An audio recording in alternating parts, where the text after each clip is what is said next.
राधे राधे, नमस्ते, प्रणाम। कैसे हो आप सभी? Prashant, Ajay, Vijay, Vijay, Prashant, Sahil, Bharat, Rudra, Sagar, Abhishek, good evening, good evening, good evening. कैसे हैं आप सभी? कर्मवीर, जगदीश,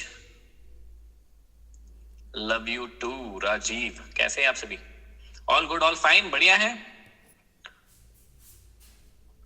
जिग्नेश, परवेज, दीपक, कैसे हैं आप सभी लोग? बढ़िया है सर, सभी लोग बढ़िया है, फाइन, मजे में, मस्त।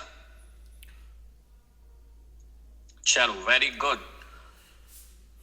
चलिए, तो एक बात बताइए मुझे, क्या लोन लेकर स्टॉक मार्केट करना ये राइट अप्रोच है या रॉन्ग अप्रोच है? बताइए जरा। लोन लेकर स्टॉक मार्केट को करना राइट अप्रोच है या रॉन्ग अप्रोच है? ओके, रॉन्ग अप्रोच है। अपने काम धंधे को छोड़कर स्टॉक मार्केट करना रॉन्ग अप्रोच है या राइट अप्रोच है? कैसी अप्रोच है ये? रॉन्ग अप्रोच है ना, नहीं करना है, ठीक है। और काम धंधा करते हुए, सीखते हुए आगे बढ़ना राइट अप्रोच है कि रॉन्ग अप्रोच है? काम धंधा भी कर रहे हैं, सीख भी रहे हैं, थोड़ा थोड़ा कर भी रहे हैं, ओके। चलो, तो जिस भी व्यक्ति को स्टॉक मार्केट ट्राई करना है, कुछ कुछ कुछ बढ़िया सा बता दूं आज पहली क्लास में ही, मजा आ जाएगा आपको। कुछ फायदे की चीज बता दूं क्या आज? बताइए,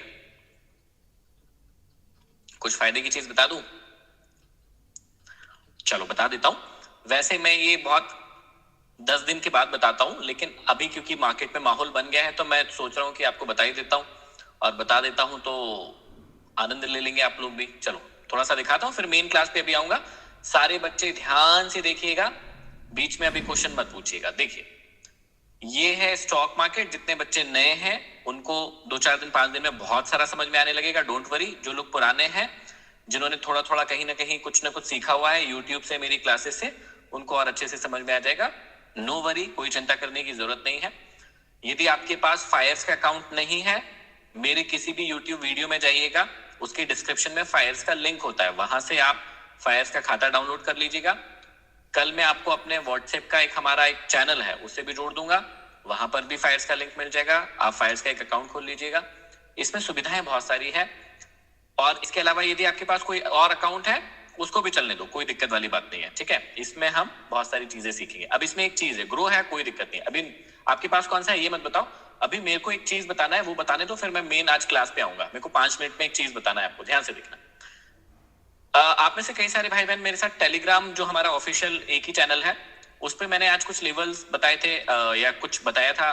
कुछ लोग जुड़े हैं मेरे साथ, यस या नो लिखो। टेलीग्राम का हमारा चैनल है, उस पर जुड़े हुए हैं आप लोग? जुड़े हुए हैं?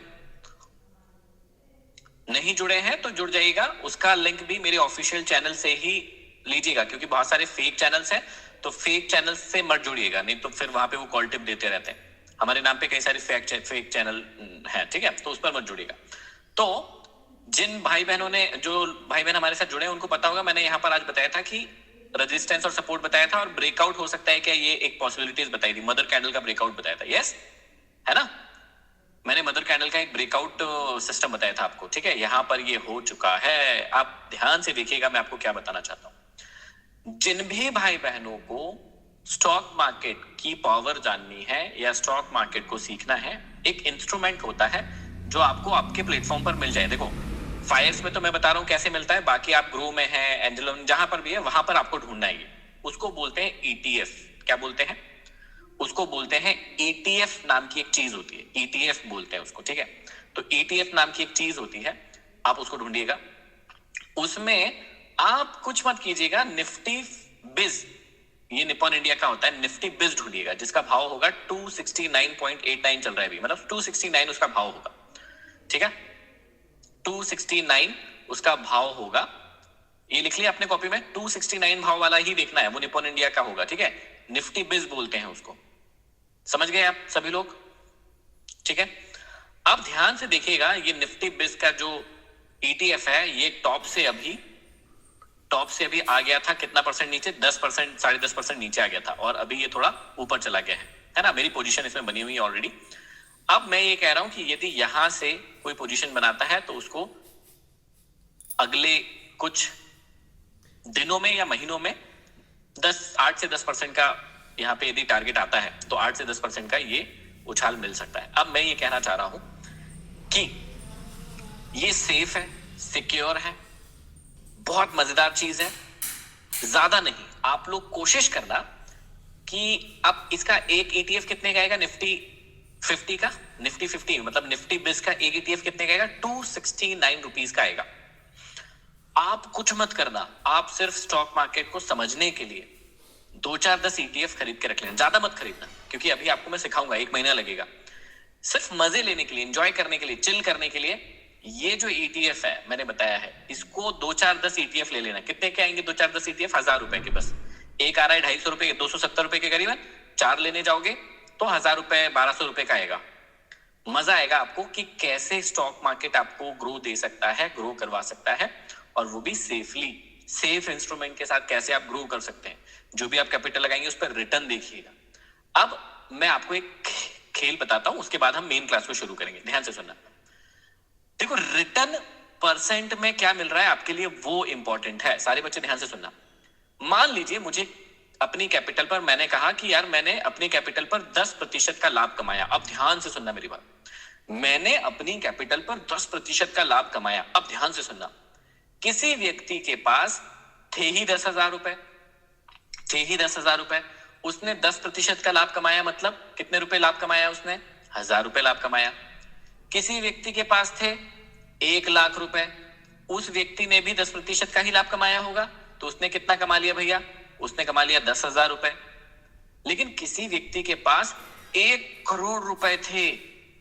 अब मान लीजिए कि किसी व्यक्ति के पास 1 करोड़ रुपए है, उसको भी 10% का लाभ मिला, उसको मिल गया 10 लाख रुपया।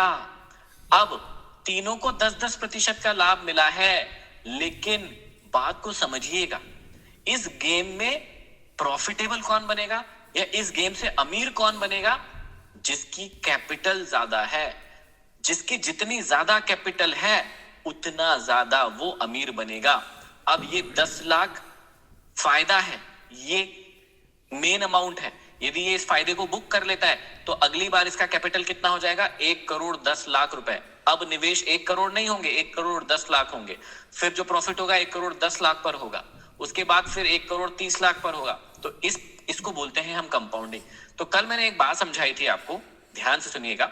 कल मैंने आपको एक बात समझाई थी कि आपको अपनी बेस कैपिटल पर काम करना है, मतलब जो मेन कैपिटल है उसको बढ़ाना है। और यदि मेन कैपिटल पर आप महीने का 5-5, 7-7% भी निकालते हैं, बहुत है, मोर देन इनफ है। मजा आ जाएगा आपको लाइफ जीने में। क्यों? क्योंकि वो कंपाउंडिंग होगा। सिर्फ वो वहीं का वहीं रुका नहीं रहेगा। मान लीजिए आपके पास 1 लाख है, अब वो अगले महीने में 10% का प्रॉफिट ले लिया आपने, तो वो 1,10,000 हो गया। अब अगले महीने 1,10,000 निवेश करोगे तो वो 11,000 का प्रॉफिट होगा, 1,21,000 हो जाएगा। ऐसे कंपाउंडिंग होता है, इस बात को आपको समझना है। तो क्या ये बात सिंप्लीफाइड तरीके से समझ में आई कि मैं क्या समझाना चाह रहा हूं? आपको अपनी बेस कैपिटल बढ़ाना है। क्या ये बात आपको अक्ल आ रही है? क्या ये बात आपको समझ में आ रही है? सारे बच्चों को समझ में आ रही है? यश पूछ रहे हैं सर कल की क्लास की वीडियो नहीं आएगी क्या? आ चुकी है, आप अभी ये क्लास खत्म हो जाएगी जब देख लीजिएगा, ठीक है? सारी क्लासेस ऑलरेडी आ जाती है, वो ऑटोमेटेड मोड पर है, सब कुछ आ जाता है, ठीक है? चलो, तो यदि किसी व्यक्ति को ट्राई करना है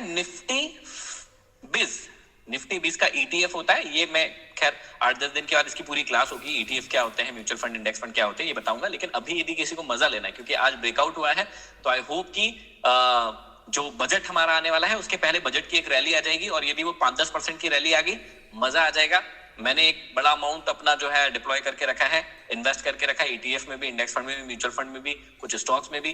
तो यदि 10% की भी रैली आ गई, मजा आ जाएगा, बढ़िया प्रॉफिट होगा, मैं आपको दिखाऊंगा। चलिए, अब आज की क्लास को पहली क्लास मानेंगे। कल इंट्रोडक्शन क्लास थी, आज मैं आपको स्टॉक मार्केट की शुरुआत कर रहा हूं। बेसिक से शुरुआत करूंगा। हो सकता है कुछ लोगों को बेसिक पता हो, लेकिन कुछ एडवांस चीजें भी बताऊंगा जो हो सकता है नहीं पता हो। पता हो तो भी देखिएगा, नहीं पता हो तो भी ध्यान से सुनिएगा, क्योंकि कई सारी चीजें मैं बहुत इंपॉर्टेंट बोलने वाला हूं। तो क्या हम शुरू करें? Thank you very much. चलो, तो हम शुरू करते हैं कि भगवान मार्केट की शुरुआत कैसे हुई। स्टॉक मार्केट या भगवान मार्केट जिसको कहते हैं, उसकी शुरुआत कैसे हुई और आप इसमें पैसा कैसे कमाओगे, कहां से कमाओगे, कहां से शुरुआत करना है, हर एक चीज की मैं आपको जानकारी देता हूं। चलिए शुरू करते हैं। मॉन्क ट्रेडर कम्युनिटी 5 रूल है, हमेशा याद रखना है। डिसिप्लिन, आपको कंसिस्टेंसी के साथ काम करना है, पेशेंसफुल बने रहना है, लालच नहीं करना है, ईगो नहीं आने देना है। चलो ध्यान से सुनिए। स्टॉक मार्केट की शुरुआत कैसे हुई हम इस छोटे से चार्ट से समझेंगे। इसमें हर एक व्यक्ति आ जाएगा, हर एक चीज आ जाएगी जो स्टॉक मार्केट में होती है। मैं आपको बहुत एक कहानी के रूप में सुनाने वाला हूं और बहुत ही आसानी से आपको समझ में भी आ जाएगा। ध्यान से सुनिएगा। एक व्यक्ति था जिसको हम बिजनेसमैन कहते हैं और उसने अपने क्षेत्र में कोई बिजनेस शुरू किया, धंधा शुरू किया और उसका धंधा ना चल पड़ा, बहुत सक्सेसफुल रहा। उसके लोकल के जो क्षेत्र के लोग थे वो बहुत उसको अप्रिशिएट करने लगे कि यार वाह भाई, तेरी दुकान से सामान क्या बढ़िया मिलता है। तो ये समझ लेते हैं ये बिजनेसमैन जो है वो कोई मिठाई की दुकान वाला है और उसकी मिठाइयां जो है बहुत फेमस हो गई, उसकी शॉप बहुत फेमस हो गई। और उसने कहा कि यार ये तो बड़ा बढ़िया धंधा चल गया। बहुत मेहनती व्यक्ति था, लेकिन अब वो चाहता था कि मैं अपने धंधे को एक्सपांड करूं। आपकी सिटी में भी कोई ना कोई ऐसा व्यक्ति होगा, कोई ना कोई ऐसी मिठाई वाला, कोई शॉप होगी जो बड़ी फेमस होगी उसके नाम से कि भैया छगन की मिठाई बड़ी फेमस है ना, लाला जी की मिठाई बहुत फेमस है, या कोई भी ऐसा नाम होगा, राजस्थान वाले की मिठाई बहुत फेमस है। कोई भी ऐसी शॉप होगी जो बहुत फेमस होगी आपके क्षेत्र में। अब ये व्यक्ति जो है, ये बिजनेसमैन जो है, अपने क्षेत्र में बहुत फेमस हो गया। हाँ, गुप्ता जी या कोई भी नाम हो सकता है, तो मान लेते हैं कि ये गुप्ता जी ही है ना, इनको मान लेते हैं ये गुप्ता जी बिजनेसमैन है और गुप्ता जी जो है वो धंधा अपना आगे बढ़ाना चाह रहे हैं। लेकिन अपने क्षेत्र में तो इन्होंने बहुत नाम कमाया, लेकिन पूरे इंडिया लेवल पर यदि इनको अपनी ब्रांचेस डालना है या अपने धंधे को लेकर जाना है, तो जो उनके पास पैसा था वो इनफ नहीं था। उनके लिए इनफ था, खुद के फैमिली के लिए इनफ था, लेकिन यदि वो अपने धंधे को बढ़ाना चाहते हैं तो उसके लिए वो पैसा इनफ नहीं था। तो गुप्ता जी ने क्या किया, वो गए स्टॉक मार्केट भगवान के पास नहीं, पहले गए रिश्तेदारों के पास। क्योंकि व्यक्ति क्या करता है, जब भी अपना कोई भी नया काम शुरू करता है या हेल्प लेना होता है तो अपने ही लोगों के पास जाता है। तो गुप्ता जी गए पहले अपने रिश्तेदारों के पास और कहने लगे, यार भैया मैंने अपना धंधा शुरू किया है, बहुत बढ़िया धंधा है, मुझे अपने धंधे पर बहुत भरोसा है, मैं अपने धंधे को पूरे इंडिया में फैलाना चाहता हूं, क्या आप लोग मेरा साथ देंगे। रिश्तेदारों ने कर दिया एज इट इज मना कि नहीं भैया, इतना पैसा थोड़ी है हमारे पास कि आपको दे देंगे, और आपका धंधा यहाँ तो चल रहा है, बाहर फेल हो गया, क्या करेंगे, हमारा पैसा डूब जाएगा, नहीं भैया हम नहीं दे सकते। तो रिश्तेदारों ने कर दिया मना। लेकिन बिजनेसमैन था पॉजिटिव एटीट्यूड का व्यक्ति, जैसे आपको भी होना है। आप में से कई सारे भाई बहन होंगे जो नेगेटिव एटीट्यूड के लोग होंगे, जो मैंने आपको कल समझाया था कि आपका माइंडसेट चेक करना है आपको कि आपका माइंडसेट कैसा है। एक होता है पॉजिटिव माइंडसेट, पॉजिटिव अप्रोच रखने वाले व्यक्ति, और एक होता है नेगेटिव माइंडसेट, हमेशा नकारात्मक सोचते रहते हैं, अरे नहीं होगा, अरे मुझसे नहीं होगा, अरे ये भी नहीं कर पाएगा, देखना ये तो गिर जाएगा, हमेशा नकारात्मक सोचते रहते हैं। जब आपका माइंडसेट नकारात्मक होता है तो आप पॉजिटिव चीजों में भी नकारात्मकता खोज लेते हैं और आप अपने जीवन में कभी भी आगे नहीं बढ़ पाते हैं, और दूसरों के लिए भी ऐसा ही विश करते हैं कि भैया ये भी आगे ना बढ़ पाए। लेकिन जितने भी लोग पॉजिटिव एटीट्यूड के लोग होते हैं वो खुद के प्रति तो पॉजिटिव सोचते ही हैं, लेकिन जो व्यक्ति उनके साथ होते हैं उनके लिए भी पॉजिटिव सोचते हैं कि नहीं यार, इसका अच्छा हो जाना चाहिए, इसका भला हो जाना चाहिए, इसको आगे बढ़ना चाहिए। और ऐसे ही मानसिकता के लोग जीवन में आगे बढ़ते हैं, याद रखना। लेकिन 75% लोग इस पृथ्वी पर ऐसे पाए जाते हैं जो नकारात्मक दृष्टिकोण के होते हैं, नकारात्मक होते हैं, इसलिए इस दुनिया में सफल लोगों का परसेंट कम है। इस बात को याद रखना। क्यों सफल लोगों का परसेंट कम है? क्योंकि भैया वो लोग सफल तो होना चाहते हैं लेकिन मानसिकता उनकी नकारात्मक है, वो खुद के प्रति भी नकारात्मक रहते हैं, दूसरों के प्रति भी नकारात्मक रहते हैं। इसलिए आपको इस बात को समझना है। तो ये जो गुप्ता जी थे वो सकारात्मक प्रवृत्ति के व्यक्ति थे। इन्होंने हार नहीं मानी। इन्होंने कहा कि भैया मैं हार नहीं मानूंगा यार, कुछ भी हो जाए। रिश्तेदारों ने मना बोल दिया, कोई बात नहीं। ये गुप्ता जी गए अब स्टॉक मार्केट भगवान के पास। देखो, स्टॉक मार्केट मतलब मार्केट भगवान, सुप्रीम, उससे बड़ा कुछ नहीं। वो दिखता नहीं है लेकिन वो सब कुछ करता है। स्टॉक मार्केट भगवान जो है वो किसी को दिखते हैं क्या? नहीं, किसी को नहीं दिखते, लेकिन वो है बड़े पावरफुल। तो अब समझिएगा, बिजनेसमैन जो गुप्ता जी है वो गए स्टॉक मार्केट के भगवान के पास कि भगवान जी, मैं बहुत बढ़िया धंधा करता हूं, मैं बहुत बढ़िया व्यक्ति हूं, किसी को नुकसान नहीं पहुंचाता, बढ़िया मिठाई का धंधा है मेरा, मैं इस धंधे को पूरे पैन इंडिया पर छाना चाहता हूं, मैं अपने पूरे देश में अपनी मिठाइयों को बेचना चाहता हूं, मैं अपने धंधे को बढ़ाना चाहता हूं। स्टॉक मार्केट भगवान ने कहा भैया बढ़ाओ, क्या दिक्कत है, ठीक है बढ़ाओ। तो गुप्ता जी ने कहा भगवान प्रभु बढ़ा तो लूंगा, लेकिन जो मेरे पास पैसे है ना वो इनफ नहीं है, आप मुझे कुछ पैसों की जुगाड़ करवा दीजिए, आप दे दीजिए। तो स्टॉक मार्केट भगवान ने कहा अरे पगले, मैं भगवान हूं, मेरे पास थोड़ी ना होते पैसे। तो उन्होंने कहा देखो प्रभु, आप कैसे न कैसे जुगाड़ करवा दो, मुझे पैसे दिलवा दो, बस मैं धंधा कर लूंगा। स्टॉक मार्केट भगवान ने देखा कि यार बंदा तो बढ़िया है, मिठाइयां बढ़िया बना रहा है, दिल का भी साफ है, पॉजिटिव एटीट्यूड का व्यक्ति, हार नहीं मानता, यार इसके लिए कुछ तो करना पड़ेगा।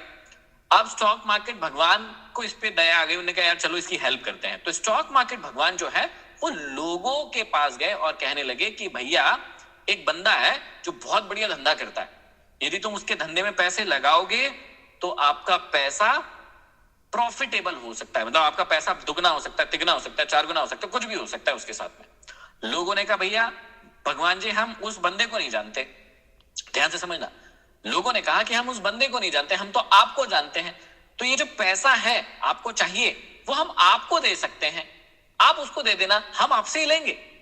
अरे भगवान जी हो गए विचित्र, अरे भाई ये क्या कह रहे हो, कैसी बात कर रहे हो। स्टॉक मार्केट भगवान ने कहा कि प्रभु, मतलब वो खुद ही कंफ्यूज हो गए कि मुझे किस दुविधा में डाल रहे हो। वो बंदा बोल रहा है कि आप मुझे पैसे दिलवा दो, तुम लोग बोल रहे हो कि हम उसको पैसे नहीं देंगे, हम आपको पैसे देंगे, तो ये तो